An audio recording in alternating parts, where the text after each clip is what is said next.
Hello, ladies and gentlemen, this is Tough Tony Ant with a rant on TNA. Now, of course, I'm not the only one that has problems with Total Nonstop Action Professional Wrestling. But here's the case here with this, this TNA crap. Now, the thing that gets me with TNA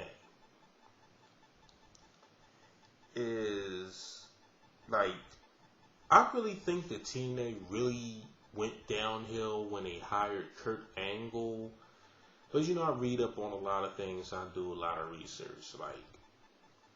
Like most of the guys that are in TNA aren't as much wrestlers as they are shareholders and businessmen. See, in Kurt Angle's case, Kurt Angle is an investor, and yes, he invests in TNA, and it's just that I feel that TNA is doing what WCW was doing with their talent, because even though you had horrible in the ring Jeff Jarrett as NWA champion all the time, but that's because his daddy owns the company, but I could see that, but you still had a great X division. You still had some great matches. On top of Jarrett, he's the world champion. He had the worst work matches in all of TNA.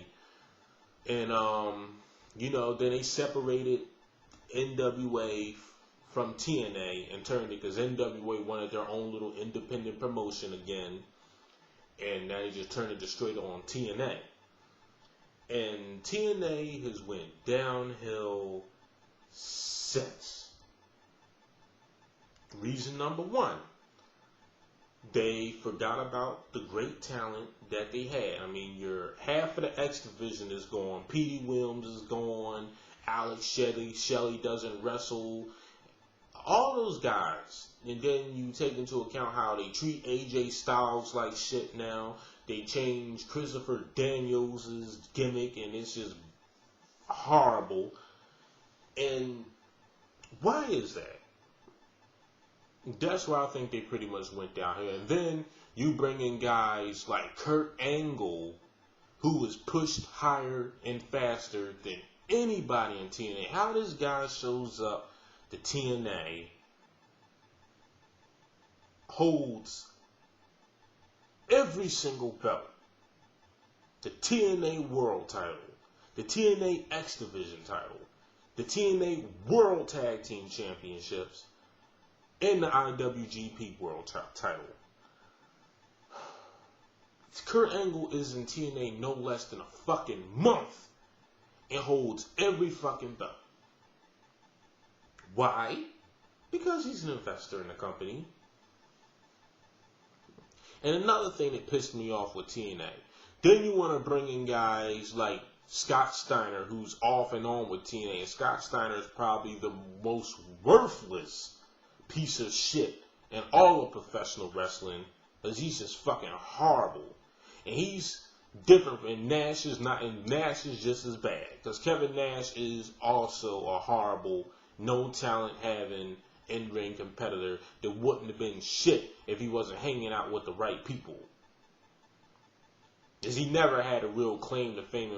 Sure, you can be world champion a couple times, but that doesn't make you a great wrestler, and it doesn't make you a great superstar or a legend or anything like that. Like Booker T. Booker T can go on and on about how he was multiple time WCW champion. But even though he was WCW champion, he never really amounted to shit. He was WCW champion because they had nobody else to put this shit on. Who the fuck cares? But back at the lecture at hand. They get away from NWA and create the TNA World title. They hand it to Sting. Kurt winds up getting it. Samoa Joe winds up getting it. And then Sting again. What made me so upset about this, people, is that when they reformed it from NWA to the TNA World title, besides Samoa Joe, who else on the TNA roster? And guys who were originally on TNA and who were always on TNA. that will be excluding Kevin Nash, Scott Steiner, Sting, Kurt Angle, Booker T, Mick Foley, and all those other guys from WCW/WWE. Now, besides Samoa Joe, now AJ Styles and his defense did get one title match, but it wasn't even a one-on-one title match. It was one of those, another dumb, stupid tag match that Mick Foley came away. And we know since when Mick Foley was a commissioner in the WWE, all he was good at was making tag matches. Period. So, with that being said, how many guys besides Samoa Joe actually got one-on-one opportunities from the TNA roster, mind you, that actually got an opportunity to wrestle for the TNA Championship? Nobody. And that's a shame, because you had all that good-ass talent and you sell them out for a bunch of bastards and has-beens from the fucking WWE. And that really doesn't make any sense to me.